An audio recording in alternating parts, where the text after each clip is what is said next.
seorang ayah yang bertakwa. Ia tak dapat dijual beli, ia tiada di tepian pantai. Walau apapun caranya jua, engkau mendaki gunung yang tinggi, engkau merentas lautan api, namun tak dapat jua dimiliki jika tidak kembali pada Allah.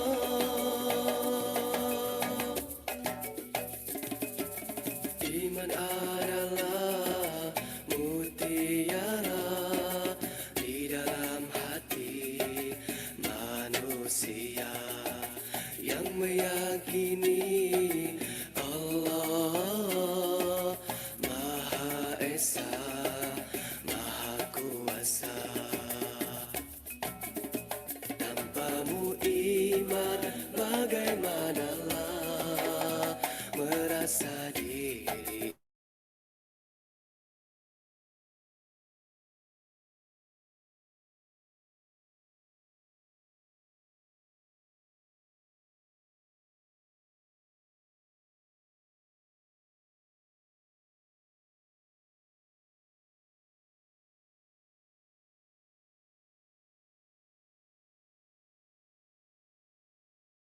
Dijual beli.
Assalamualaikum warahmatullahi wabarakatuh.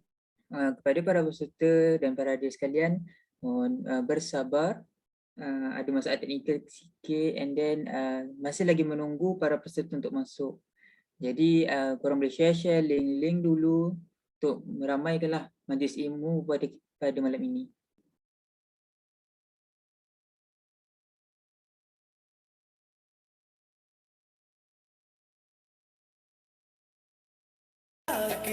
Gunung yang tinggi, engkau merentas lautan api, namun tak dapat jua dimiliki jika tidak kembali pada Allah, jika tidak kembali pada Allah, jika tidak kembali pada Allah, jika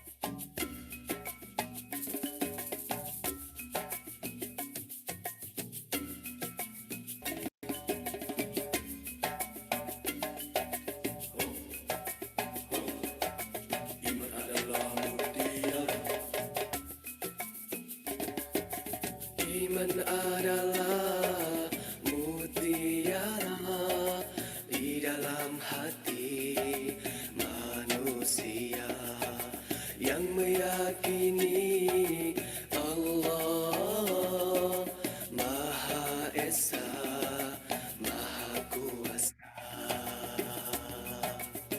Tanpamu iman bagaimanalah merasa diri hamba padanya. Tanpamu iman bagaimanalah menjadi hamba Allah yang bertakwa. Iman tak dapat diwarisi dari seorang ayah yang bertakwa. Ia tak dapat dijual beli. Ia tiada di tepian pantai.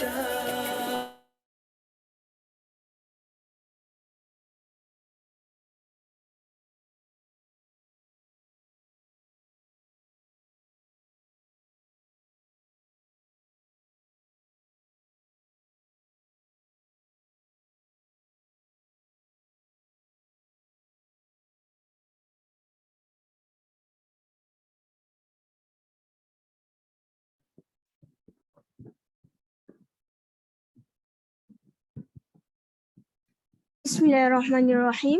Alhamdulillahirabbil alamin wassalatu wassalamu ala asyrafil anbiya'i wal mursalin wa ala alihi wa sahbihi ajma'in. Rabbi shrah li sadri wa yassir li amri wahlul 'uqdatam min lisani yafqahu qawli. Rabbi yassir wa la tu'assir wa tammim bil khair. Assalamualaikum warahmatullahi wabarakatuh. Kita buka majlis kita dengan Ummul Kitab Al-Fatihah.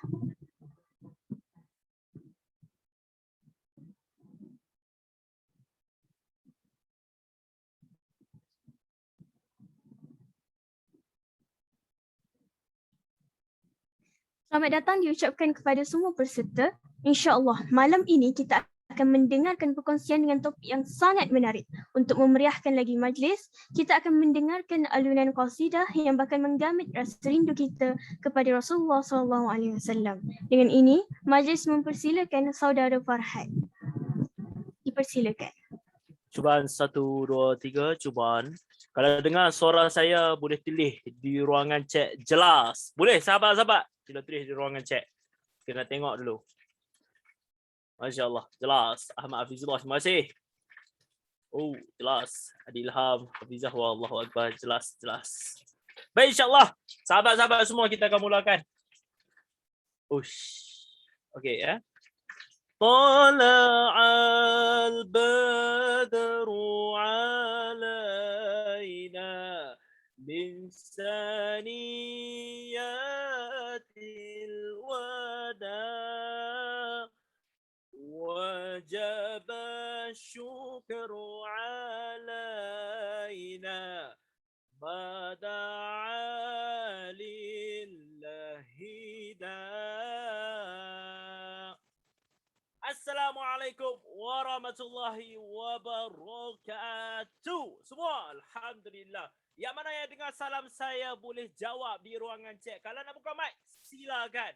Kalau buka kamera, lagi. Waalaikumsalam. Waalaikumsalam. Terima kasih Omar. Yang mana yang dengar suara saya boleh respon di ruangan chat ataupun buka mic kalian. Baik, sahabat-sahabat semua. Yang mana boleh buka kamera, bukalah kamera. Kerana apa? Hari ini kita bukan nak sembang mohong, kita bukan nak sembang kosong, tapi kita akan mendengar perkongsian daripada sahabat kita sebentar lagi tentang Nabi Muhammad sallallahu alaihi wasallam. Jadi untuk kita orang kata pembuka keberkatan sebelum kita mendengar perkongsian mengenai Nabi Muhammad sallallahu alaihi wasallam, makanya kita suara makin jauh dengan mic Okey. Oh, tahu. Okey, boleh dengar? Oh, bunyi perlahan. Okey, boleh perlahan. Baik, jadi insyaAllah sahabat-sahabat semua kita akan sama-sama bersolawat. Jadi bersolawat ini bukanlah kita tak buat apa-apa. Saya nak kalian bergerak sekali dengan saya insyaAllah. Jadi selawat ini mudah sahaja. Jika saya sebut Allahumma, tangan-tangan sama-sama kali. Allahumma. Test start. Buat dulu ikut pelan-pelan. Allahumma. Okey, selepas tu salli ala tangan kanan letak atas tangan kiri. Sayyidina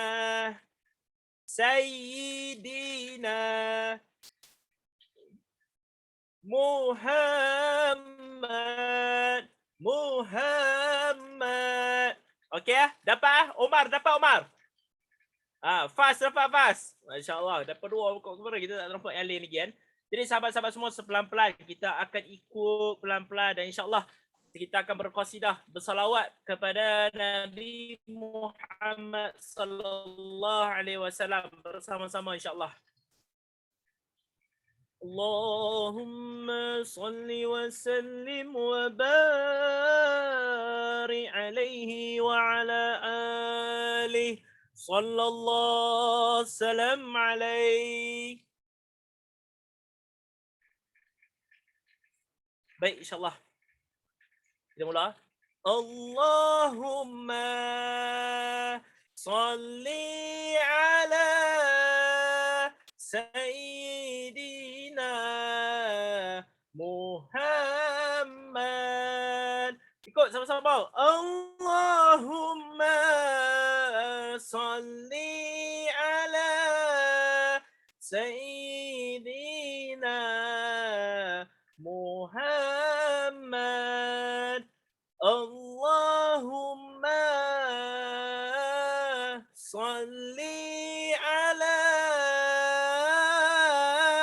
Sayyidina Muhammad. Hukum salawat jangan diperkecil, meninggalkannya dibilang bakil, dapat bernyata benar dan batil,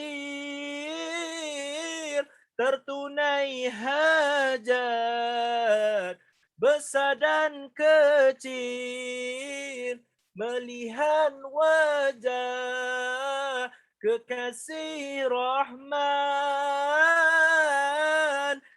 mimpi yang indah ramai idamkan, jadikan hasratmu kenyataan, dengan salawat diperbanyakkan. Allahumma salli ala Sayyidina Muhammad. Sekali lagi, kaum, ayo kawan. Allahumma salli ala Sayyidina Muhammad. Terakhir, Allahumma salli ala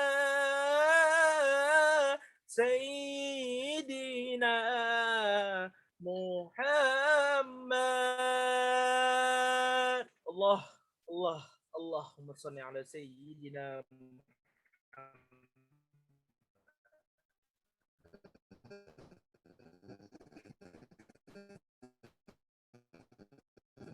Baik, sahabat-sahabat semua, sahabat saya ini, saya mengambil kesempatan yang mana Rabiul Awal, Rabiul, bulan yang diberkati, bulan kelahiran Nabi itu sendiri.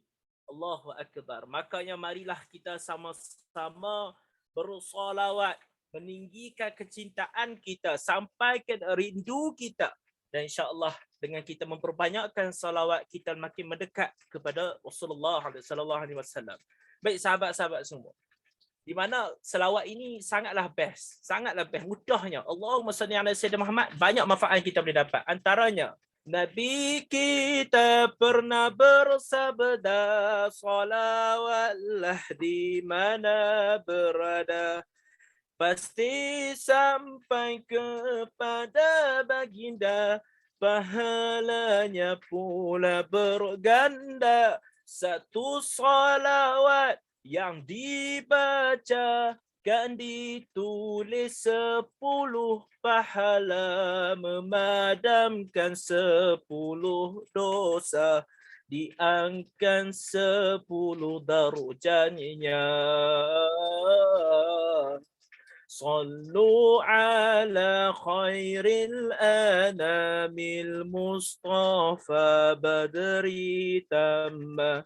Sallu alaihi wa sallimu isfa' lana yawmaz ziham. Satu salawat menambah 10 pahala, mengurangkan 10 dosa, mengangkat 10 darjat. Allahu Akbar. Baik sahabat-sahabat semua, insya-Allah itu sahaja daripada saya.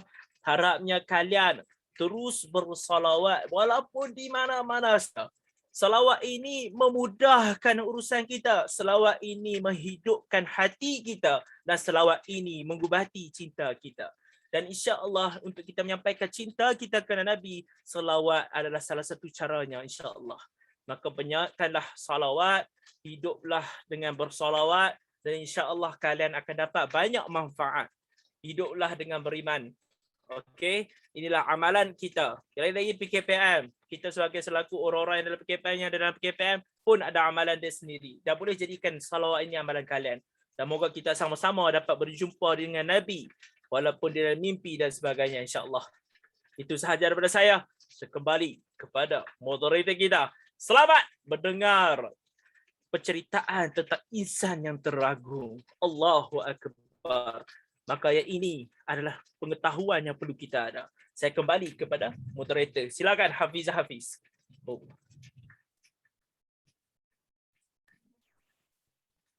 Alhamdulillah. Terima kasih kepada artis jemputan kita. Sangat merdu alunan qasidah tu, orang kata sampai terbuai-buai dengar gitu kan. So kita nak kenalkanlah artis kita tadi. Namanya Muhammad Farhad bin Muhammad Pisal, atau dikenali sebagai Abang Paat. Beliau merupakan mentor dalam Perkampungan Menara Gading Kebangsaan tahun 2021. Mentor saya lah tu. Jadi beliau ni menetap di Kedah dan sekarang sedang menuntut di UiTM Kedah. Hebat ni.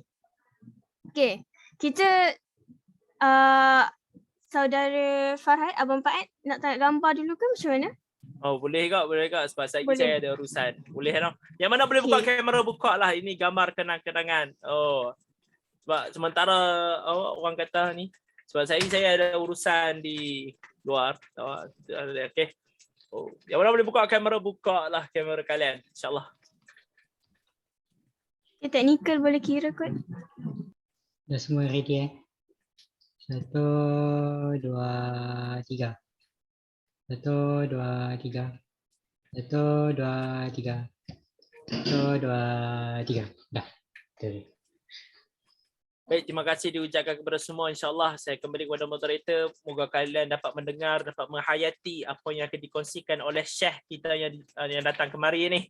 Syekh Hanif Mustafa. Wallahu Akbar. Silakan. Terima kasih semua. Alhamdulillah. Alright. Okay, kita dah kenal dengan artis jemputan kita tadi. Sekarang ni nak kenal pula siapalah budak perempuan ni duk pok-pek dari tadi. Jadi saya perkenalkan diri saya sebagai moderator untuk malam ni. Nama diberi Wan Nurul Hafizah binti Wan Muhammad Hafiz. Nama pena atau nama media sosial saya Hafizah Hafiz. Sekarang ni saya menetap di Perak, merupakan salah seorang alumni Perkampungan Menara Gading Kebangsaan 2021. Sekarang ni sedang menuntut di UiTM Kuala Pilah dalam SEM 1 bidang pengurusan halal. Okay, sebelum tu kita nak tanyalah peserta-peserta dalam ni yang ada kat dalam ni, sihat ke tak tu? Excited ke tak? Okay ke tak? Sekarang kan musim hujan. Ke ada yang demam main hujan ke? Demam sebab assignment berlambak ke? Homework bertimbun ke? Share-share lah sikit. Kita nak tahu apa jadi. Okay, sihat ke tak tu boleh tulis dekat chat tu. Sihat ke tak ke?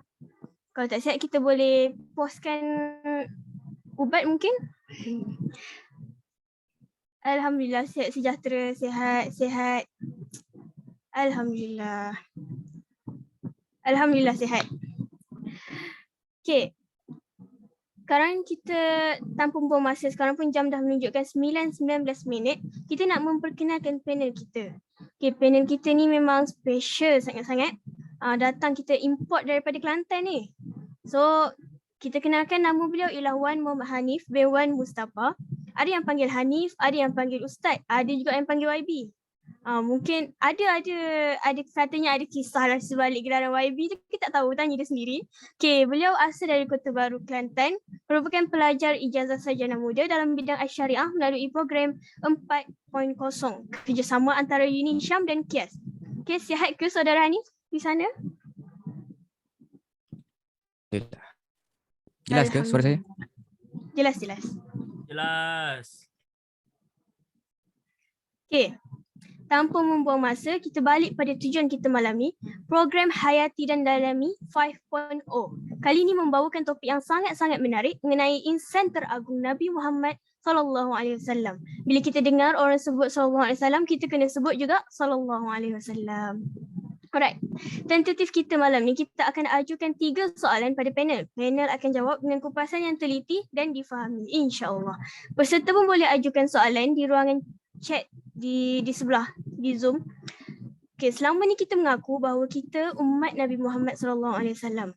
Tapi sejauh mana kita mengenali baginda? Jadi soalan yang pertama atau lebih kepada permintaan. Kita nak minta panel cerita mengenai biodata ringkas Nabi Muhammad SAW.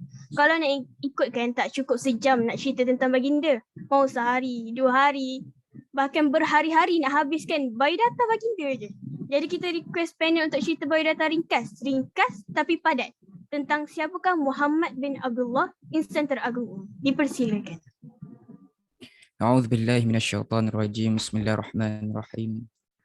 Alhamdulillah wassalatu wassalamu ala asyrafil anbiya wal mursalin wa ala alihi wa ashabihi ajma'in. Qala rabbi shrah li sadri wa yassir li amri wa hlul 'uqdatam min lisani yafqahu qawli. Wa qali ta'ala A'udzu billahi minasyaitonir rajim. Laqad kana lakum fi Rasulillah uswatun hasanah. Sadaqallahul azim. Apa khabar semua? Sihat ke? Hari ni nak santai je, kita tak nak formal sangat. Walaupun saya lebih sabar manfaat. Walaupun saya lebih prefer guna bahasa Melayu baku lah, insya-Allah. Baik. Walaupun ini merupakan soalan daripada moderator, tapi ianya ibarat konspirasi tau. Dah siap slide. Inilah dipanggil sebagai agenda. Okey. Gurau-gurau. Ayat yang saya bacakan tadi bermaksud laqad kana lakum fi Rasulillah uswatun hasanah. Demi sesungguhnya adalah bagi kamu pada diri Rasulullah itu contoh ikutan yang baik. Kita lihat pada hari ini banyak ikutan. Sedangkan sudah jelas qarinah, yakni dengan izin bukti. Bahkan bukti itu bukan daripada newspaper, bukti itu bukan daripada novel 7 Hari Mencintaiku. 7 Hari Mencintaimu maaflah. Tetapi ini dalil ataupun kalam Allah sendiri yang kata laqad kana lakum fi Rasulillah uswatun hasanah. Demi sesungguhnya adalah bagi kamu pada diri Rasulullah itu contoh ikutan yang baik. Kita lihat pada hari ini banyak di media sosial ada yang berjuta-juta follower, ada yang beratus-ratus yang itu tak famous sangat. Yang itu sewaktu zaman media sosial. Dulu tak ada media sosial, tapi berbilion-bilion yang menjadi umat. Allahu Akbar. Cuma menjadi persoalan sekarang ini tu belum lagi biodata. Kita boleh bervisi dengan kawan-kawan kita sampai 3 jam, sampai pukul 3 pagi. Sampaikan yang tu okey lagi. Yang ni siap bervisi dengan kekasih yang belum sah diijab kabul sampai 4 pagi tanpa segan silu, buat kat status sesuai kekasih syariah, couple Islamik, cinta bersyariah, macam-macam. Kononnya atas dasar mudahlah untuk kita bangun tahajud nantian bila ada pasangan hidup ni kan. Wow, so sweet. Orang saya malas nak guna bahasa yang itulah. Okey. Kita sambung berkenaan dengan biodata. Boleh pergi ke next. Biodata Rasulullah SAW. Next ya, next. Ada satu lagi. Okey. Sebelum itu, sebelum kita pergi ke biodata, kita hendaklah bandingkan dengan cara Barat. Apabila mereka memenangi peperangan, kalau cara Barat, perempuan akan dirogol, manakala kanak-kanak akan dijadikan hamba. Ini telah berlaku di zaman jahiliah lagi. Dan bila datangnya Islam, datangnya cahaya Islam, maka darjat wanita pun dinaik taraf bertepatan dengan Islam. Adakah kita kena sama level dengan lelaki? Jadi oleh kerana kita ni nak memperjuangkan hak asasi ni, perjuangkan hak asasi, sama rata, equal. Jadi oleh kerana nak memperjuangkan hak asasi, kita kenalah lantik Tok Bilal daripada wanita, sebab kita nak sama. Sedangkan adil itu berarti wadu'u syai' ila syai', meletakkan sesuatu kepada tempatnya. Contoh, anda ada 4 orang anak, semua perempuan. Maafkan saya, 2 lelaki, 2 perempuan. Oleh kerana nak adil, kita bagi semua pakaian lelaki. Semua 4 tu pakaian lelaki semua. Adakah itu adil yang sebenar?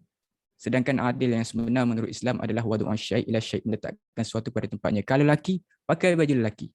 Tak perlu pakai gaun, tak perlu pakai pakaian yang menyerupai lah jantina yang lawan tu. Seterusnya, saya pergi kepada biodata teruslah. Sebab masa pun nak mencemburui. Okey. Nama baginda sallallahu alaihi wasallam, apabila seseorang itu menyebut sallallahu alaihi wasallam, maka hendaklah kita membalas balik. Nama baginda Muhammad bin Abdullah bin Abdul Muttalib bin Hashim. Tapi masalah sekarang bukan yang dalam ni lah, yang dalam ni okey, wa ra'dun wa barkun. Yang luar, contoh segelintir kan. Bila kita tanya, siapa Jimin BTS? Jimin BTS ni siapa Oh, kenal. Dia siap buat biodata. Okey, Jimin BTS dia suka makan telur mata kerbau. Lepas tu dia suka makan spaghetti bolognese. Lepas tu minum air Coke. Tahu semua. Dia tahu daripada Jimin BTS kecil sampailah sekarang dia tahu. Tapi bila kita tanya, kenal tak bapa Rasulullah? Sebenarnya ni bukan kepakaran saya. Kepakaran saya adalah kita tanya orang lain lah yang lebih pakar. Saya ni hanyalah insan yang lemah. Tak tahu benda ni. Pula dah. Itulah dipanggil agenda. Nama gelaran baginda Al-Amin, As-Sadiq, Rasulullah dan Abu Al-Qasim. Jadi jangan pelik bila ada orang buat social eksperimen ke, ada yang tanya, kenal Abu Al-Qasim ni? Kenal tak? Saya tak kenal tu. Siapa? Sahabat Nabi ke? Tabi'in ke? Tabi'in ke? Okay, itu adalah gelaran bagi Rasulullah SAW. Al-Amin, jujur. Kenapa? Bahkan dibuktikan, bukan sahabat seperjuangan baginda sahaja yang membuktikan bahawa baginda ini seorang al-amin, tetapi lebih daripada itu. Lebih daripada itu, bahkan musuh baginda sendiri mengakui bahawa baginda ini merupakan al-amin. Yang mereka tak bersetuju adalah disebabkan perkara yang melibatkan tauhid, ketauhidan kepada Allah Taala. Tu. Tapi al-amin tetap. Saya yakin dia ni jujur. Dia memang jujur. Baginda sangat jujur. Tapi oleh kerana tiba-tiba bawa agama, entah tiba-tiba kata moyang kami sesat lah, apalah, tu marah tu. Tarikh lahir baginda subuh Isnin 12 Rabiul Awal, macam Abang Pak baca tadi, berqasidah tadi.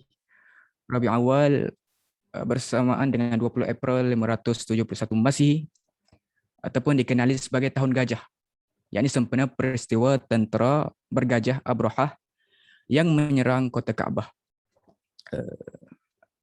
Ayat Al-Quran dia, A'udzubillahi minasyaitonirrajim, Bismillahirrahmanirrahim. Alam tara kaifa fa'ala rabbuka bi ashabil fil. Dan itulah sebab nuzul dia.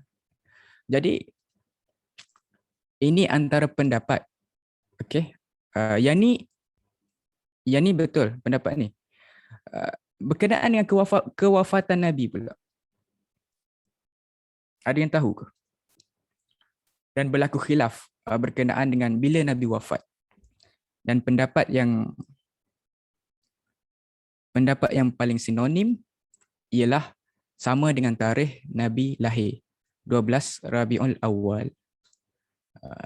Tambahlah dengan 63 tu. Ada riwayat lain kata 60 Nabi wafat.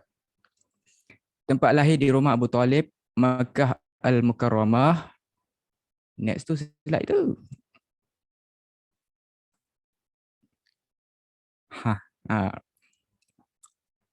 Nama bapa baginda Abdullah bin Abu Muttalib bin Hashim.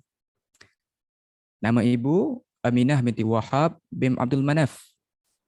Sebab hari ni dia rare, tajuk ni tajuk yang orang kata tajuk yang amatlah berat sebenarnya untuk kita bawa pada malam ini. Kalau nak dibandingkan dengan tajuk yang lepas, yang lebih santai, sampaikan ahli panel pun sampai demam. Tapi yang ni saya tak pastilah nanti saya demam ke apa. Kalau yang tu dah demam, yang ni tak pastilah. Okey. Pengasuh pertama baginda, Barakah Al-Habasyiyah, yang digelar Ummu Aiman, hamba perempuan bapa Rasulullah. Ibu susuan pertama ada dua ibu susuan. Ibu susuan pertama Thuwaibah. Kalau dalam bahasa Melayu, kalau kita baca semata-mata baca jadi Thuwaibah. Bukan. Itu benda lain. Ini Thuwaibah. Hamba perempuan Abu Lahab. Ibu susuan kedua Halimah binti Abu Zu'aib As-Sa'diyah, ataupun lebih dikenali sebagai Halimah As-Sa'diyah. Itulah sebab kadang-kadang ada orang kalau kita tanya kenal tak Halimah bin Abu Zu'aib As-Sa'diyah? Saya tak kenal. Kenal Halimah As-Sa'diyah. Yang tu saya kenal. Biasalah nama famous kan. Macam saya kan. Entahlah, macam riak lah pula kan. YB. Contoh, tak perlu tahulah asal daripada mana panggilan tu. Yang penting semua itu telah ditakdirkan oleh Allah Ta'ala sejak di Lauh Mahfuz lagi. Tak klise dah kan jawapan tu. Okey. Di usia 5 tahun, next tu slide tu. Ada tarikh. Kita guna slang BI, campur bahasa Arab, campur bahasa Melayu. Ada tarikh tu apa? Adakah tarikh ni berkaitan dengan 28 hari bulan 9 2021 bersamaan dengan tarikh 21 bulan 2 21 Safar 1443 Hijrah. Itu bukan. Yang ini tarikh di sini adalah sejarah. Tarikh tasyri', sejarah perundangan. tarikh Islam, sejarah Islam. Ya, bagus Anis Arisa. Nama nak sama dah, Hanif dan Anis. Di usia next, tak yang tu bunyi parlimen ke apa tu? Next, okey, ada tarikh di usia 5 tahun. Berlakunya peristiwa pembelahan dada baginda sallallahu alaihi wasallam yang dilakukan oleh 2 malaikat untuk mengeluarkan syaitan yang wujud di dalamnya. Tujuannya apa? Pembelahan dada tu, bila orang tanya tujuannya apa? Adakah saja-saja? Adakah disebabkan tertentu? Adakah ada konspirasi ke apa? Tidak. Tujuannya adalah untuk mengeluarkan syaitan yang wujud di dalamnya.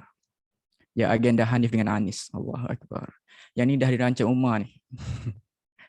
Diriwayatkan oleh Imam Muslim radhiyallahu anhu di dalam sahihnya, dan ia telah diceritakan oleh Anas bin Malik radhiyallahu anhu. Beliau berkata,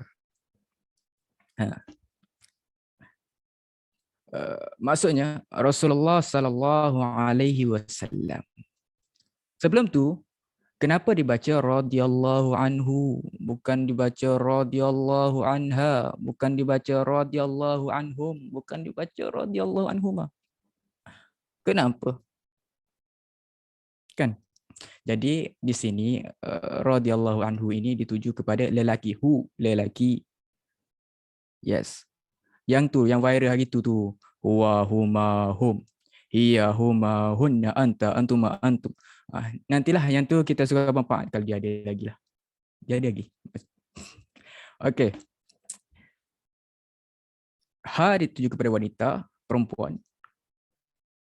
Hum, mereka, ramai. Huma, 2 orang. Itu. Kita belajar nahu lah sikit kan. Rasulullah SAW telah didatangi oleh Malaikat Jibril alaihissalam ketika baginda sallallahu alaihi wasallam sedang bermain-main bersama budak-budak kecil yang lain. Baginda duduk tengah main. Biasalah kanak-kanak. Kita dulu main ting-ting, kita tak ada waktu tu, tak ada TikTok. Kalau ada mungkinlah waktu kecil tu lagu apa tu? Saya pun tak follow up sangat. Pale apa entah. Okey, sambung. Saya tak nak sambung yang tu. Okey, maka Jibril alaihissalam telah mengambil baginda SAW lalu merebahkan baginda SAW. Merebahkan ini bukan yang merebahkan kasar, tak. Merebahkan dengan lembut sahaja. Kemudian Jibril alaihissalam telah membelah dada baginda SAW dengan mengeluarkan segumpal darah daripada hati baginda SAW sambil berkata, bawa keluar sambil berkata, ini adalah bahagian syaitan yang terdapat di dalam dirimu. Kemudian Jibril alaihissalam menyucikannya di dalam sebuah bekas yang diperbuat daripada emas dengan menggunakan air, bukan air kowe, air Zam-Zam. Air yang paling berkualiti di dunia. Dan sampai sekarang, air itu masih ada. Setelah itu Jibril alaihissalam menjahitnya kembali dan mengembalikan baginda SAW di tempat permainannya tadi. Budak-budak kecil yang bermain, bersama baginda SAW tadi pergi mengadu kepada ibunya dengan mengatakan, biasalah budak-budak bila tengok pelik sikit, mak, gitulah contohnya. Yang ni budak-budak kata apa kepada ibu dia berkenaan dengan Nabi? Dia kata Muhammad telah dibunuh. Dan pada waktu itu orang ramai menyambut baginda SAW dalam keadaan pucat. Baginda bukan orang ramai itu. Kerana baginda masih dalam ketakutan. Macam kita bila kita ketakutan, contohnya esok dah syafawi ataupun esok exam, walaupun tak apalah nanti, yang tu kita bincang nanti. Adakah kita akan rasa takut dan pucat dan bimbang, dah lah saya ambil berkaitan dengan math, lepas tu ada exam pula, dah lah tiba-tiba memang bimbang. Saya faham perasaan tu. Saya syariah, saya tak ada kaitan dengan matematik. Okey. Alhamdulillah, bersyukur kerana dapat kos yang tidak melibatkan pengiraan ini. Jadi orang ramai menyebut baginda SAW yang dalam keadaan pucat kerana baginda pada waktu itu baginda masih dalam ketakutan. Anas berkata, aku telah melihat, okey, bukti dia apa? Aku telah melihat kesan jahitan tersebut di dada baginda sallallahu alaihi wasallam. Di usia 6 tahun pula. Baru usia 6 tahun ni. Baru usia 6 tahun, saya ulang, baru usia 6 tahun ya. Okey. Di usia 6 tahun, yang inilah yang biasa kita dengar. Aminah ibundanya, sampai habislah. Saya tak pandai nyanyi sangat. Okey. Di usia 6 tahun, ibunya Aminah binti Wahab ditimpa sakit dan meninggal dunia di mana? Di Al-Abwa', yakni sebuah kampung yang terletak di antara Mekah dan Madinah. Baginda dipelihara oleh Ummu Aiman, yakni hamba perempuan bapa Rasulullah SAW, dan dibiayai oleh datuknya Abdul Muttalib. Sebelum tu, untuk perbincangan pada malam ini, kita tidak berani untuk mengulas secara membabi buta dengan izin. Dan ianya melibat 8 bahan rujukan, 8 kitab di atas meja saya ada 8 bagi mengelakkan daripada kesilapan dalam menyampaikan berkaitan dengan kepribadian Rasulullah sallallahu alaihi wasallam. Baik, di usia 8 tahun pula, datuknya Abdul Muttalib, datuknya pula meninggal dunia. Baginda dipelihara oleh bapa saudaranya Abu Talib. Persoalan yang bermain dalam benak fikiran kita. Kenapa Allah Ta'ala mentakdirkan baginda SAW ini menjadi yatim piatu ketika kecil lagi? Kenapakah? Semestinya apabila disebut saya takdir, ianya bukannya kebetulan. Pasti ada hikmahnya yang tersendiri. Antara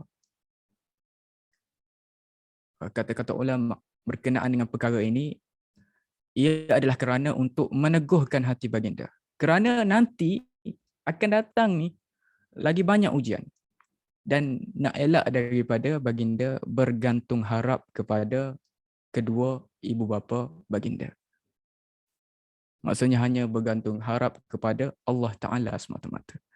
Tujuannya apa? Untuk meneguhkan hati baginda SAW dalam menghadapi ujian. Banyak lagi. Kalau kita lihat banyak orang baling batu, baling najis dan sebagainya. Allahu Akbar.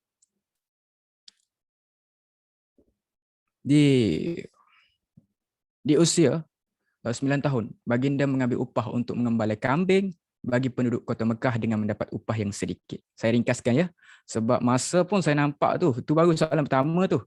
Soalan pertama. Okey. Di usia 12 tahun, bersama saudaranya Abu Talib bermusafir ke Syam kali pertama atas urusan perniagaan di kota Basrah, negeri Syam. Seorang pendeta Nasrani bernama Bukhara telah bertemu ketua-ketua rombongan untuk menceritakan tentang pengutusan seorang Nabi dalam kalangan bangsa Arab yang akan lahir pada masa itu. Sebelum saya terlupa, kebanyakan ada segelintir yang masih lagi tertukar. Ada dengan sembang-sembang kedai kopi, sambil-sambil makan roti canai, celup tepung. Dengar ada yang kata, Pak saudara Nabi Abu Jahal. Pula dah. Itu bukan bapa saudara Nabi. Bapa saudara Nabi yang dalam Al-Quran itu. Tabat yada Abi Lahab wa tab. Celakalah kedua-dua tangan. Abu Jahal, Abi Lahab. Jadi jangan tertukar di antara dua tu ya. Malu kat budak pasti.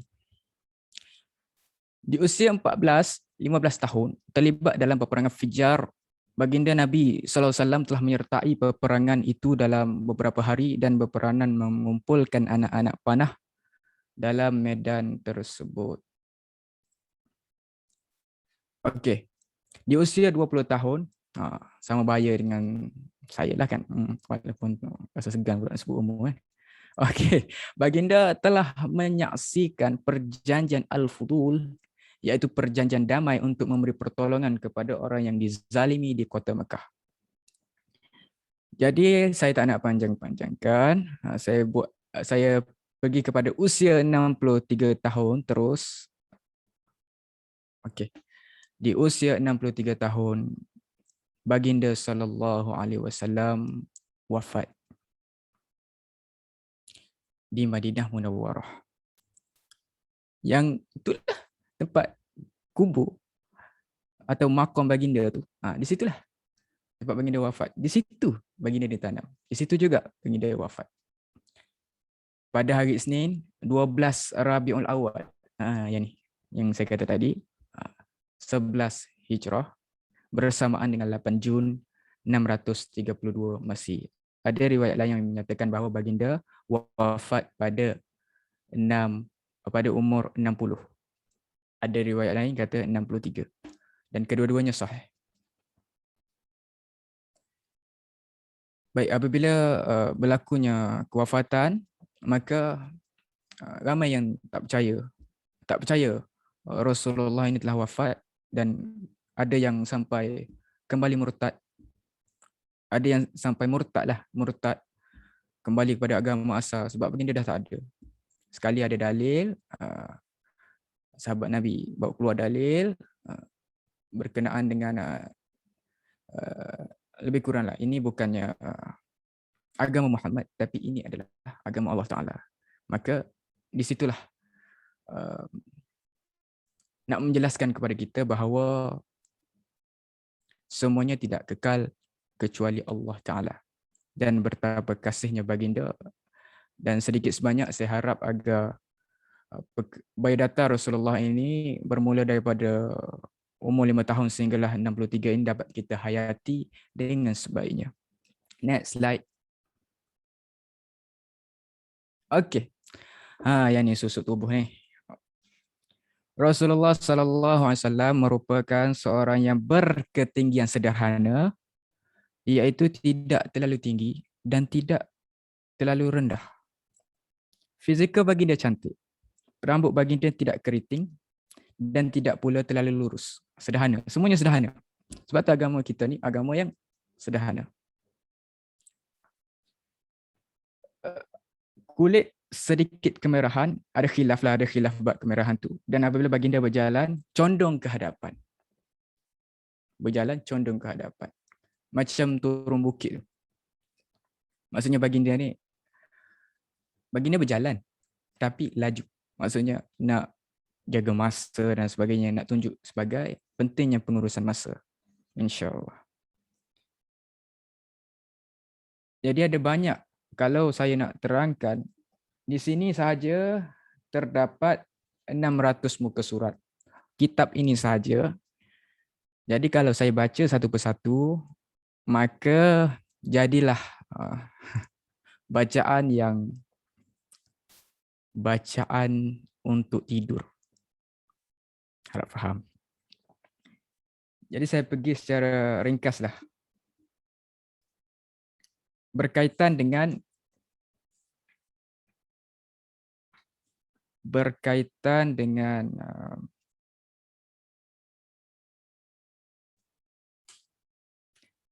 kesempurnaan lahiriah dan akhlak Nabi dalam pergaulan.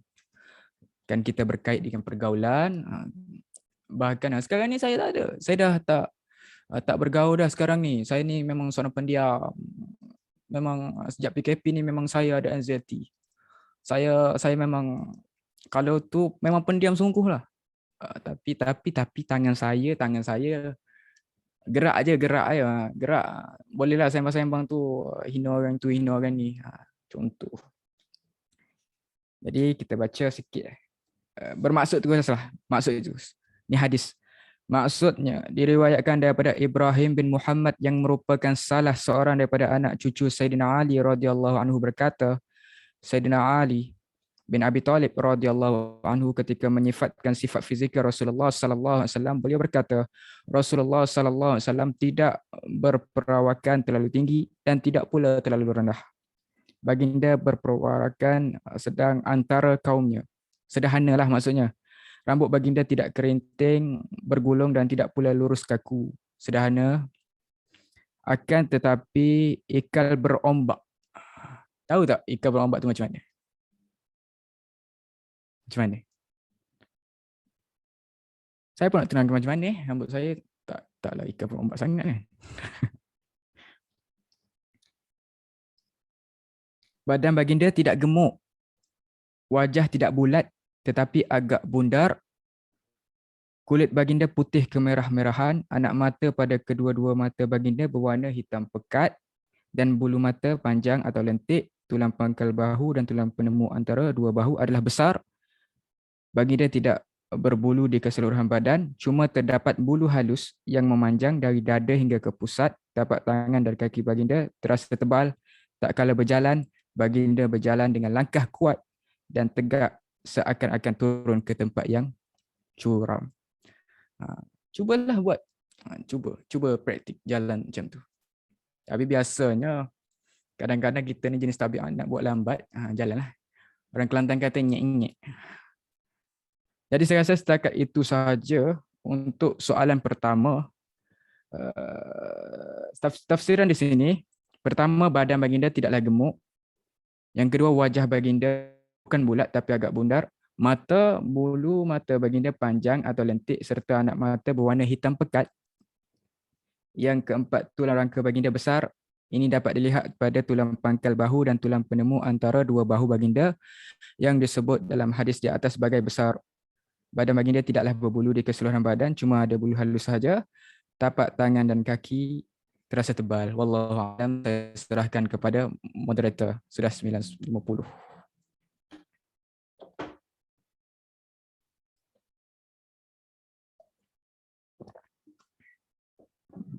Masya Allah, tabarakallah, sangat menarik perkongsian dari panel hebat kita ni. Sebenarnya kalau nak tahu kan, panel kita ni guna sampai 8 buah buku jadi rujukan. Bukan kaleng-kaleng tu kita kata. Kita pun dapat tahu tentang kelahiran Nabi SAW, tentang ahli keluarga baginda, ibu susun baginda, perjalanan hidup baginda sebagai seorang yatim piatu. Masya Allah, hebat ujian dan dugaan yang Nabi Muhammad SAW kita hadapi. Disentuh juga tentang peristiwa dada baginda dibelah oleh malaikat Jibril. Untuk apa? Untuk mencuci hati baginda. Sebab tu akhlak dan sifat baginda ni sangat-sangat dikagumi oleh seluruh alam.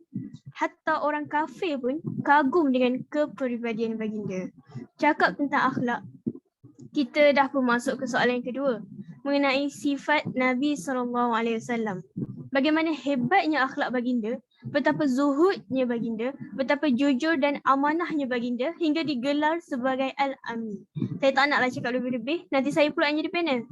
Jadi kita serahkan kepada panel Saudara Hanif untuk menerangkan mengenai sifat baginda SAW. Dipersilakan. A'udzubillahi minasyaitonirrajim. A'udzubillahi minasyaitonirrajim. Wa innaka la'ala khuluqin azim, yang bermaksud dan bahawa sesungguhnya engkau mempunyai akhlak yang sangat mulia. Surah Al-Qalam ayat 4. Qala Rasul innama bu'istu li'atmin makarimul akhlaq. Sesungguhnya aku diutuskan untuk memuliakan akhlak. Antara sifat-sifat baginda ialah 4 lah, 4. Tapi banyak lagi sebenarnya, kita ringkaskan. Yang pertama, siddiq, amanah, tabligh, fatonah. Jadi kita pergi satu-satu. Siddiq, siapakah siddiq? Ini bukan nama orang, tapi ini adalah sifat. Siddiq di sini bermaksud benar. Kalau nak letak nama anak, contohnya Wan Siddiq bin Wan Muhammad Hanif. Contoh. Yang bermaksud benarlah. Siddiq artinya benar. Benar ini adalah suatu sifat yang mulia yang menghiasi akhlak seseorang yang beriman kepada Allah dan kepada perkara-perkara yang gaib.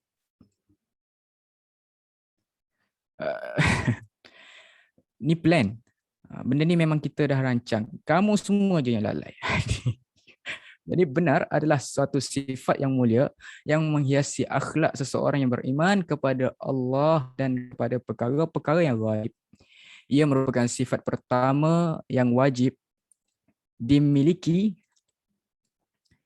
Sifat pertama yang wajib dimiliki para nabi dan rasul yang dikirim Tuhan ke alam dunia ini bagi membawa wahyu dan agamanya. Pada diri Rasulullah sallallahu alaihi wasallam bukan hanya perkataannya yang benar, malah perbuatannya juga benar, yakni bertepatan dengan ucapannya. Jadi mustahillah bagi Rasulullah sallallahu alaihi wasallam itu bersifat pembohong, penipu dan sebagainya. Dalam surah An-Najm ayat 4 hingga 5 bermaksudlah dan tiadalah yang diucapkannya itu, yakni Al-Quran, menurut kemahuan hawa nafsunya. Ucapannya itu tiada lain hanyalah wahyu yang diwahyukan kepadanya. Nak menyatakan bahawa betapa benarnya Rasulullah sallallahu alaihi wasallam apabila isteri baginda SAW, Sayyidatina Aisyah radhiyallahu anha, dituduh berzina. Baginda tak cakap mengikut hawa nafsu, tak cakap secara beremosi tiba-tiba kan, tanpa selidik periksa. Tapi apa yang baginda lakukan? Baginda senyap. Sambil tunggu wahyu. Ini menunjukkan bahawa baginda tidak mengikut secara hawa nafsu dan agama ini bukan agama Nabi Muhammad. Faham tak? Bukan agama Muhammad. Faham tak? Bukan agama Muhammad. Tetapi ini adalah agama Allah Ta'ala. Kan ada lagu, cintakan bunga, bungakan layu, cintakan harta. Sampai habis lah. Sampai habis. Okey. Yang itu sedap, benar. Yang seterusnya amanah. Amanah ini bukannya sesuatu organisasi. Tetapi amanah ini adalah sifat. Artinya benar-benar boleh dipercayai. Jika satu urusan diserahkan kepadanya, nescaya orang percaya bahawa urusan itu akan dilaksanakan dengan sebaik-baiknya. Oleh kerana itulah, penduduk Mekah memberikan gelaran kepada Nabi Muhammad sallallahu alaihi wasallam sebagai Al-Amin, yang bermaksud dipercayai. Jauh sebelum baginda diangkat jadi seorang rasul, apapun yang beliau ucapkan dipercayai, baginda ucapkan dipercayai dan diyakini penduduk Mekah kerana baginda terkenal sebagai seorang yang tidak pernah berdusta. Itu baginda. Allahu Akbar. Surah Al-A'raf ayat 68 bermaksud, aku menyampaikan amanat-amanat Tuhanku kepadamu dan aku hanyalah pemberi nasihat yang terpercaya bagimu. Mustahil Rasulullah itu berlaku khianat terhadap orang yang memberinya amanah. Baginda tidak pernah menggunakan kedudukannya sebagai Rasul atau sebagai pemimpin bangsa Arab untuk kepentingan pribadinya atau kepentingan keluarganya. Namun yang dilakukan baginda adalah semata-mata untuk kepentingan Islam melalui ajaran Allah Subhanahu Wa Taala. Ketika mana Nabi Muhammad SAW ditawarkan kerajaan, harta, wanita oleh kaum Quraisy agar baginda meninggalkan tugas ilahinya, yakni menyiarkan agama, menyebarkan agama Islam, baginda jawab apa? Demi Allah, wahai pakcik, seandainya mereka dapat meletakkan matahari di tangan kananku dan bulan di tangan kiriku agar aku meninggalkan tugas suciku, maka aku tidak akan meninggalkannya sampai Allah memenangkan Islam atau aku hancur kerananya. Meskipun kaum Quraisy mengancam membunuh baginda, namun baginda tidak gentar dan tetap menjalankan amanah yang diterima. Setiap orang Muslim sepatutnya memiliki sifat amanah seperti baginda sallallahu alaihi wasallam. Yang ketiga, tabligh. Tabligh itu apa? Adakah ia sejenis nama jemaah tabligh? Tidak. Tapi pada dasarnya asal pada perkataan jemaah tabligh itu diambil daripada inilah, menyampaikan. Segala firman Allah Ta'ala yang ditujukan oleh manusia, disampaikan oleh baginda, tidak ada yang disembunyikan walaupun ianya menyinggung baginda sendiri. Contohnya bagaimana kisah orang buta, kan? Baginda ditegur dalam surah Abasa ayat 1 hingga 2.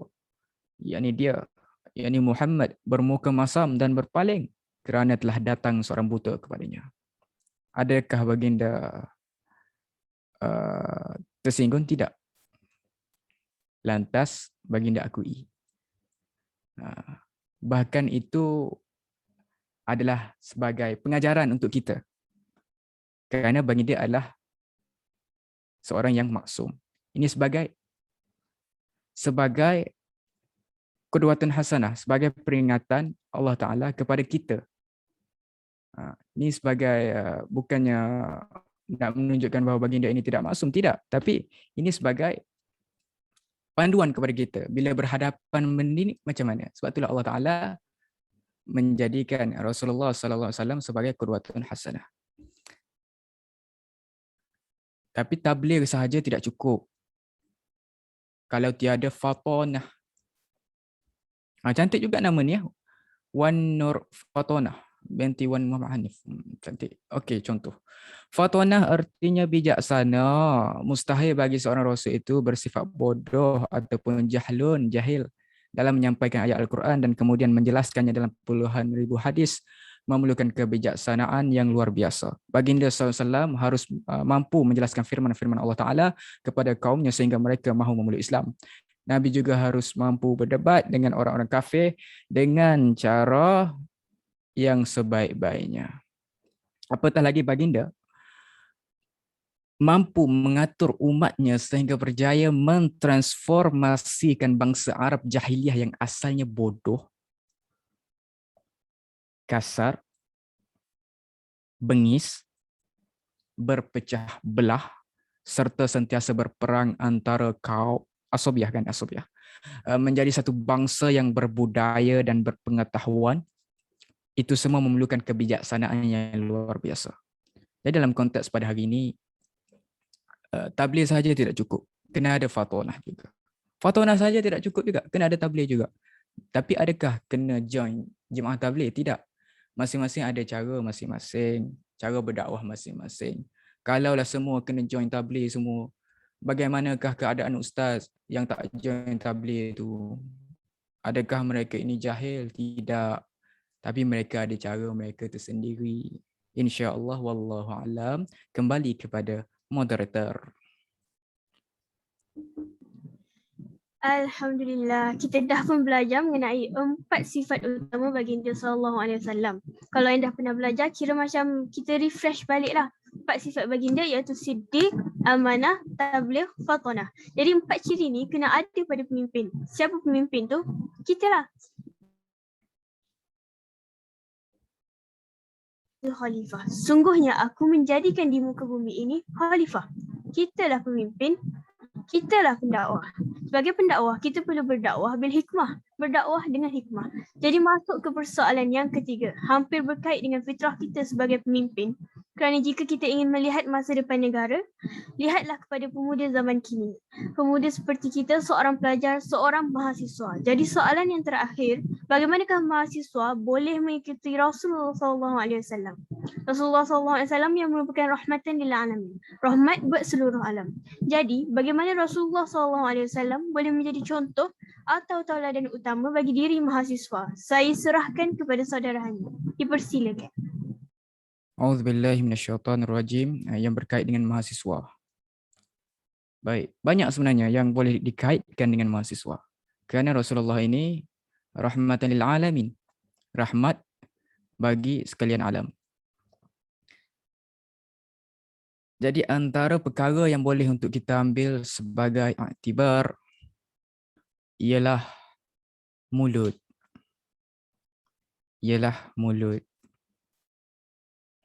Seperti yang saya kata tadilah.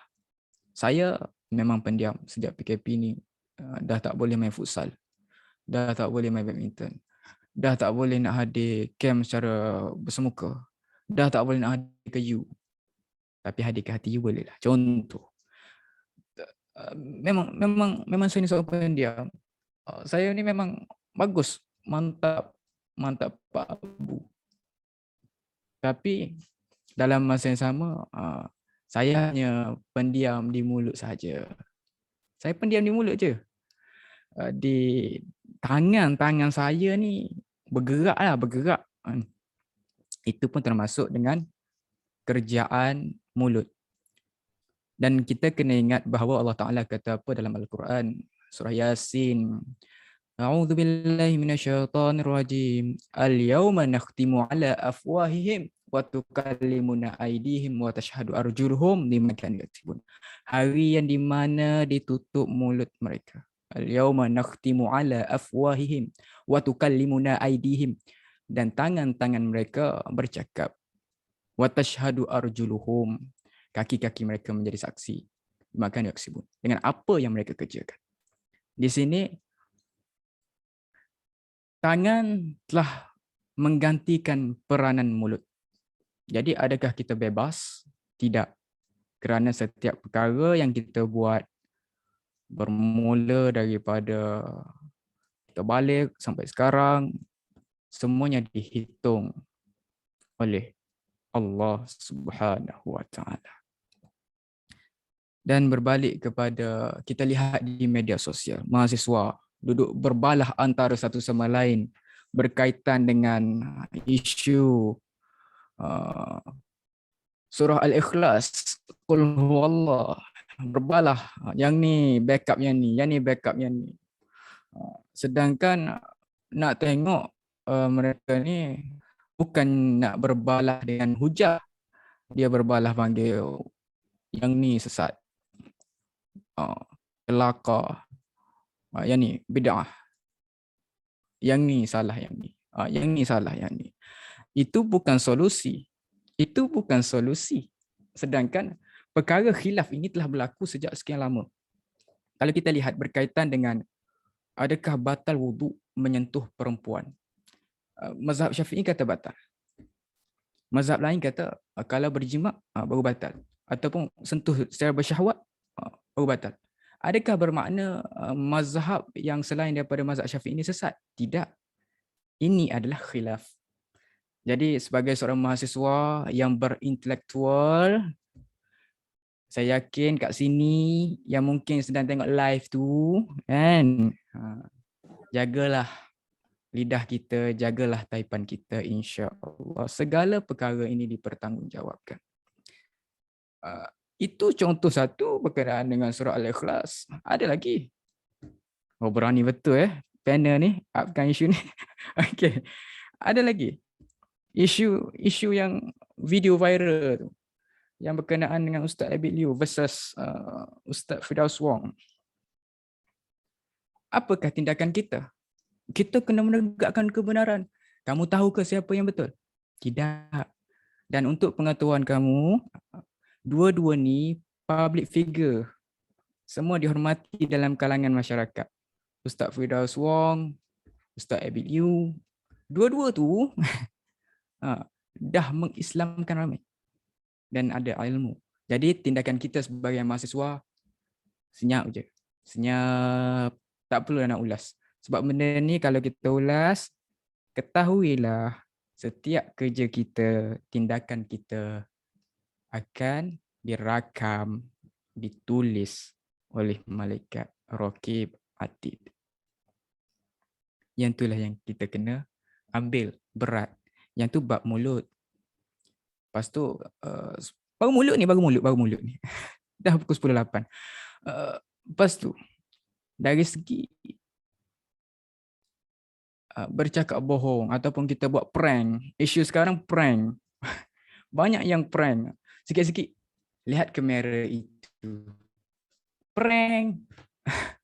Banyak yang berkait dengan sekarang ni banyak yang berkait dengan prank sedangkan bertentangan dengan syarak. Nak bergurau, okey, tak ada masalah. Tapi janganlah sampai melampaui batas dan bertentangan dengan syariat. InsyaAllah. Itu mulut. Adakah kita dibenarkan untuk menipu? Dalam Islam ni ada ke? ada, bukan tak ada. Tapi tengok keadaan lah. Contoh, anda tak bangun subuh kan, subuh gajah. Bangun pukul 8 pagi. Okey, bangun. Bangun. Lepas ambil air semayang. Maklumlah dalam bilik ada tempat mandi, ambil air semayang, semayang. Mak ayah buka pintu. Tengok. Tutup balik. Lepas tu, lepas keluar, mak ayah tanya. Contohnya Muin kat sini. Muin. Tadi solat apa tadi? Tadi Muin solat duha ya. Muin solat duha tadi. Oh, bagus. Tapi kan, kenapa ayah tengok Muin angkat tangan? Allahumma hadini fiman hadait. Yang tu sebenarnya yang tu ambil. Tapi pada situasi berikut, tiada masalah untuk kita berbohong sebab nak tutup aib kita. Dan bahkan ada dalil. Contohnya ada pihak yang sedang bersengketa, kita menipu untuk mengeratkan ukhuwah di antara mereka. Ada dalil. Itu baru berkaitan dengan mulut. Selepas pada itu, berkait dengan sebagai seorang mahasiswa dalam suasana COVID-19 yang melanda di negara kita, telah berlakunya perubahan daripada kerja buat kita, kelas kita daripada bersemuka kepada alam sebalik mata ni, dan semestinya berkaitan dengan exam lah, examination. Sewaktu pensyarah kata, okey, exam kita 45 minit, jangan buka buku. Lainlah kalau pensyarah tak kata, tak apalah. Itu tanda maksudnya pensyarah tu okey, ikut kau lah. Ada setengah pensyarah kata okey, open book. Dibenarkan open book. Yang tu okey lah. Yang ni pensyarah kata, jangan tanya kawan, jangan tengok buku. Dia nampak macam ni. Tapi yang ni okey, duduk kat bawah, yang ni kat sini. Nak suruh nampak jelas lagi, kita buat kat laptop ni, kita buat yang kanan ni agenda tu, kertas tu, jawapan tu. Yang kiri tu soalan. Buat. Okey. Oh, pensyarah kata, oh bijak budak ni. Wah, full mark. Oh, 4 flat. Tahniah. Alhamdulillah, ini adalah rezeki daripada Allah Ta'ala. Alhamdulillah. Allahu Akbar. Last sem yang akan datang apabila fizikalnya ujian melalui fizikal, mulalah kata, hari tu aku pandai. Tapi entahlah. Tiba-tiba sahaja otak saya jatuh. Saya nak kutip, hilang. Itu pula alasan dia. Allahu Akbar. Itulah credibility. Bahkan benda ni telah dibincangkan dan dinaik taraf. Sampai sekarang telah pun dinaik taraf. Kalau dulu bab peperiksaan ini agak longgar, tapi kini siap kena buka kamera, siap bersumpah dan sebagainya. Allahu Akbar. Okey, yang pertama tadi mulut, yang kedua tadi amanah sebagai seorang pelajar, yang ketiga yang ni kerjasama, berkaitan dengan kerjasama. Apabila kita bekerjasama, wa ta'awanu 'alal birri wat taqwa, bertolong-tolonglah kamu kepada kebaikan dan takwa, yakni takwa yang sering hari Jumaat khatib kata ittaqullaha haqqa tuqatih, takutlah kepada Allah Ta'ala dengan sebenar-benar takwa. Tapi pada masa yang sama, pada waktu itu masih lagi ada yang sedang tidur menghayati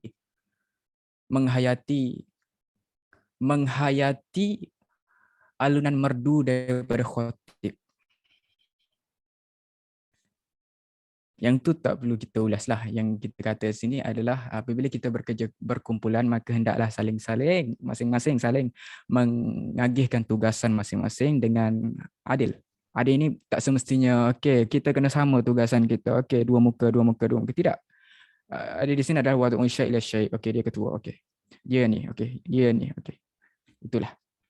Yang akhir sekali lah, pukul 10.13 kan. Okey.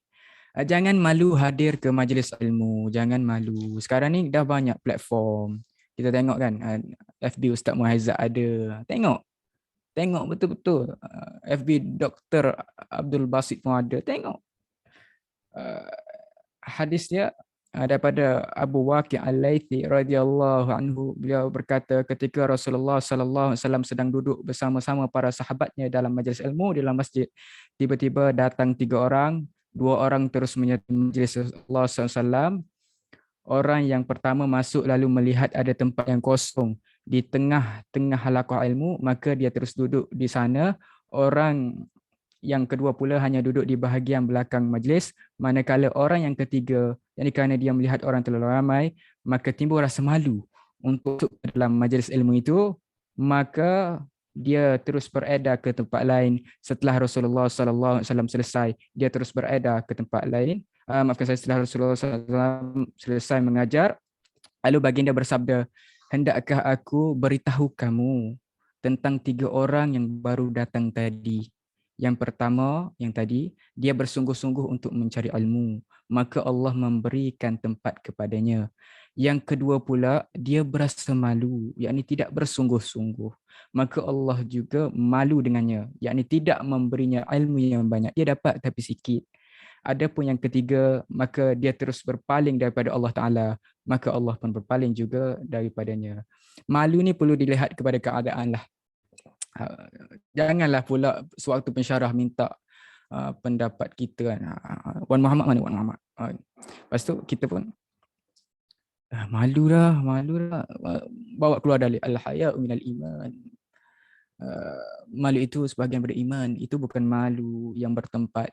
Malu ini adalah malu bila melakukan maksiat. Yang peliknya, bila nak disoal, malu. Tapi bila VC dengan awet, pukul 3 pagi siap screenshot, tak malu pula. Jadi wallahu alam, sekian. Tafadhal mashkura wahai cik moderator. Alhamdulillah, Masya Allah. Sangat mendalam perkongsian terakhir dari panel kita. Bagaimana kita menjaga panca indera, menjaga amanah. Amanah kita akan menyiapkan tugasan ketika menjawab peperiksaan. Lagi-lagi dalam zaman pandemik ni. Tiba-tiba deep pula duk fikir kita ada pecah amanah ke tak dan saudara Hanif turut menyentuh mengenai kecerdasan dan kepentingan kita menuntut ilmu untuk keluar dari kejahilan. Saya tertarik dengan ayat Quran yang saudara Hanif bacakan tadi. A'udzubillahi minasyaitonirrajim. Al-yawma nakhtimu ala afwahihim wa tukallimuna aydihim wa tashhadu arjuluhum bima kanu yaksibun. Pada waktu itu kami meteraikan mulut mereka dan memberi peluang pada tangan-tangan mereka memberitahu kami kesalahan masing-masing, dan kaki mereka pula menjadi saksi tentang apa yang mereka telah usahakan. Surah Yasin ayat ke-65. Ayat ni antara ayat yang saya akan jadikan sebagai benteng diri. Setiap kali nak buat benda tak baik, terfikir ayat ni. Memang boleh menangislah ingat dosa-dosa kita.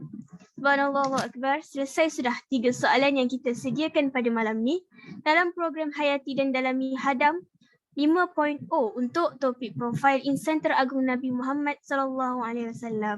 Banyak sangat ilmu yang kita dapat, iktibar dan pengajaran yang cukup berharga untuk kita semua. Bila ada ilmu, kita kena share, betul tak? Jadi saya nak share kesimpulan yang saya dapat daripada 3 persoalan tadi. Yang pertama, dari Abu Wa'il, dari Abdullah, dari Nabi SAW bahawa baginda bersabda, seseorang akan bersama dengan orang yang dicintainya. Hadis riwayat Bukhari. Tak kenal maka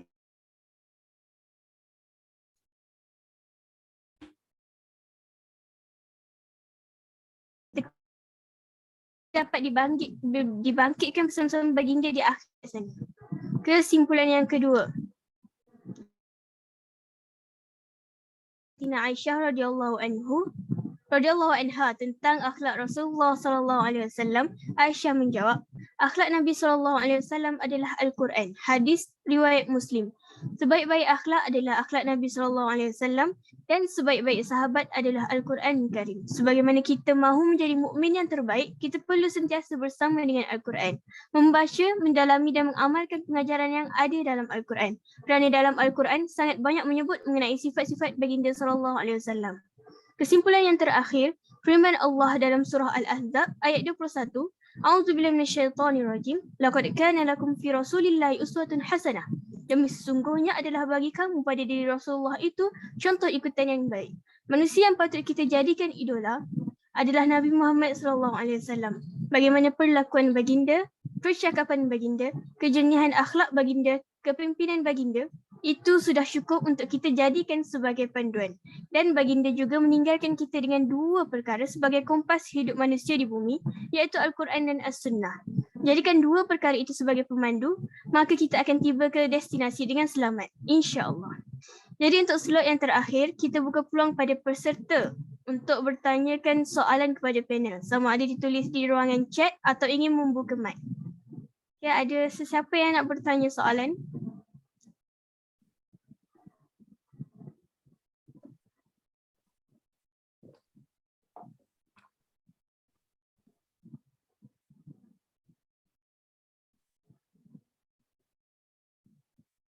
Macam tak ada yang nak tanya soalan tu.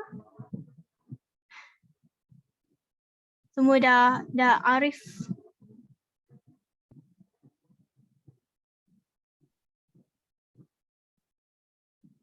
Oh, ada yang bertanya isu capal daripada Ahmad Muin. Jadi kita serahkan kepada saudara Hanif. A'udzubillahi minasyaitonirrajim. Bismillahirrahmanirrahim. Alhamdulillah wassalatu wassalamu ala asyrafil anbiya wal mursalin wa ala alihi wa ashabihi ajma'in. Okey. Allahumma salli ala Muhammad. Berkenaan dengan isu capal, saya ambil semua pendapat lah kan. Takut pula kan isu ni isu panas hari tu. Okey, saya ambil pendapat daripada Mufti Wilayah Persekutuan. Dia kata apa? Dia kata isu bertabaruk, yakni mengambil keberkatan pada lakaran capal yang dibentuk dengan athar, yakni dikaitkan dengan Rasulullah, aulia dan para salihin ketika hidup maupun ketika wafat. Sebahagian besar ulama mazhab yang empat, Syafi'i, Maliki, Hanbali, Hanafi, telah bersepakat akan keharusannya. Cuma kita perlu lihat pada i'tiqad. Adakah dengan memakai capal itu akan timbul rasa, oh kalau tak ada capal ni rasa macam doa tak dimakbulkan lah. Oh tak ada capal ni memang tak sedap lah. Tak ada capal ni. Alamak, fail lah exam esok. Wa'alaikumsalam. Esok saya exam. Okey. Jadi di sini yang tu pendapat Mufti Wilayah Persekutuan. Ada lagi pendapat lain. Yang ni soalan ni dah dijangka sebenarnya. Soalan ni. Seram soalan ni. Okey. Pendapat Mufti Kedah pula. Dia kata apa? Keluar Kedah. Umat Islam tidak digalakkan memakai perhiasan di kepala, termasuk songkok yang mempunyai lakaran atau logo capal, kerana ia bercanggah dengan norma fitrah insani. Kan apa? Bercanggah. Faham tak? Dengan norma fitrah insani. Yalah. Capal dipakai, bukan diletakkan di sini. Faham tak? Tiba-tiba nak letak capal tadi. Sedangkan kepala kita lebih mulia daripada capal. Mufti Kedah kata apa? Kita yakin Nabi Muhammad SAW pun tidak menyukai capal yang digunakan di kaki tiba-tiba diletakkan di atas kepala. Itu bercanggah dengan norma fitrah insani. Maksudnya di sini Mufti Kedah berpendapat bahawa tidak perlu. Dan juga kita mengambil pendapat yang lebih selamat. Mufti kata apa? Mufti Kedah kata apa lagi? Dia kata nak bertabaruk buat apa? Logo je kot. Logo capal? Logo. Okey, logo. Nak buat tabaruk buat apa? Logo. Jadi kita ambil pendekatan tengah lah. Iaitu nak pakai silakan. Silakan. Tak ada masalah. Cuma jangan sampai ada i'tiqad yang mengatakan bahawa capal itu logo ni boleh mendatangkan berkah. Nak pergi mana-mana rasa terselamat daripada ancaman dan sebagainya. Nak pergi exam terselamat, pensyarah tak nampak kita. Jadi pensyarah terhadang dengan sinaran UV ke apa, kalau sinar yang menyebabkan kita boleh meniru dengan sebaiknya. Itu.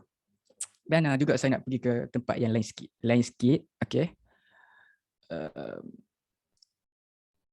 Beza di antara sunnah dengan harian Nabi. Ada dalil menyatakan bahawa Nabi makan roti. Ada dalil bahawa Nabi makan ayam. Adakah itu sunnah? Adakah itu sunnah? Tidak, itu menunjukkan bahawa kehalalan benda tu. Dan adakah kita perlu meletakkan di kedai ayam sunnah? Tidak. Dan dalam konteks berjubah, adakah kita, sebab masyarakat Arab memang pakai jubah, dah jadi adat, kan? Jadi apabila kita niatkan al-hub, pahala kecintaan kita kepada Rasulullah SAW sebab nak ikut Nabi, insya-Allah kita akan memperoleh pahala. Wallahu alam. Sekian. Salam.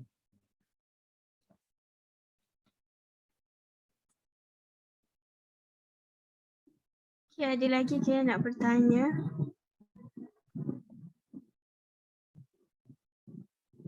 Kita bagi masa lagi 10 saat. Saya nak tambah satu lagi. Berkenaan dengan ni, logo tu tak ada masalah, tapi kalau kita niat sebab Allah Ta'ala sukakan kecantikan, kan logo Capa kan cantik kan. Kalau kita niat macam tu, tak ada masalah. Wallahu a'lam.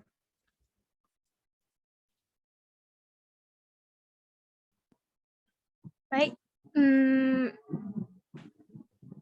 Mungkin dah tak ada yang nak bertanyakan soalan. Oh, ada. Tak ada.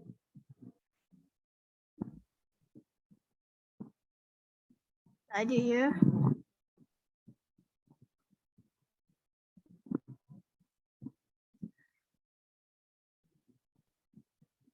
Okay. Alhamdulillah selesai sesi soal jawab panel dan peserta. Harap yang bertanya soalan tadi puas hatilah dengan jawapan yang panel bagi. Kalau tak puas hati boleh PM tepi. Okay. Maka dengan ini program pada malam ini akan melabuhkan tirai. Jadi sebelum tirai betul-betul berlabuh, saya nak ingatkan kepada para peserta untuk mengisi feedback anda. Tekan link yang akan disediakan di ruangan chat. Nak komplain ke, nak kata moderator cakap banyak ke apa ke, tulis je. Supaya kami dapat perbaiki apa yang patut untuk program yang akan datang. Akhir kata, ribuan terima kasih kepada panel, Saudara Hanif, kepada artis jemputan, Abang Paat, beliau tak ada sekarang, kepada peserta-peserta yang hadir memeriahkan majlis, dan tak lupa kepada mereka yang berada di sebalik tabir untuk menjayakan program Hayati dan Dalami Hadam 5.0. Biiznillah, semoga kita berjumpa lagi, kalau bukan di dunia, insya-Allah di syurga. Sekian wabillahi taufiq wal hidayah. Assalamualaikum warahmatullahi wabarakatuh.